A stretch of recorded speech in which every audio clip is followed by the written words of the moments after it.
The first time I made a pilgrimage to the Holy Land, I was so disappointed in the Garden Tomb. When you make the pilgrimage in Jerusalem and visit all the sites, you wind up in a church, the Church of the Holy Sepulchre. And in this one church, you climb some stairs and they say, this is Calvary, this is where Christ was crucified. You come down some stairs and there's a slab of marble and they say, this is where the body of Christ was prepared. And then you walk across a room into a separate room, and there they say that's where the tomb of Jesus was. It's all just right there inside of a church, and you've got to have a really vivid imagination to try to envision it as being anything like a hill and a garden tomb. It's just inside a church. It was really hard, like I say, for me to make sense of that. And every time I've been back and have taken people with me, they too have been disappointed. They say, this is not at all what I thought it would be like.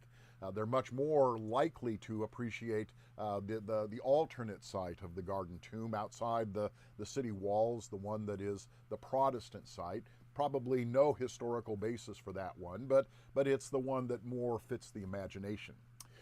One time when I was in Jerusalem after my first trip, I spent part of an afternoon in the Garden Tomb, or in that Church of the Holy Sepulchre, and just kind of poked around a little bit more in detail. And I found myself in a chapel beneath the Mount of Calvary. Up on top of these stairs is where they say Christ was crucified, but underneath it there's a chapel.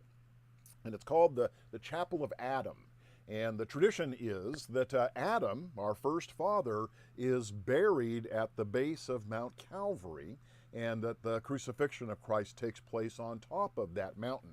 In fact, there is a really famous painting in California of the soldiers digging the hole in which the cross is going to be planted, and they find a skull.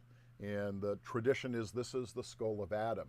And for all of the things I don't like about the Church of the Holy Sepulchre as the site, boy, theologically I like that idea that Christ dies at the place where our Father, the one who introduces death into the human family, is buried. Trying to make sense of this death, burial, and resurrection of Jesus Christ, it seems to me that on the cross Christ confronts death, and in the Garden Tomb Jesus defeats death. And that is why the image of Adam at the base of Calvary is so powerful. We have life from our second Adam, Jesus, that overcomes the death that we have inherited from our first father, the first Adam.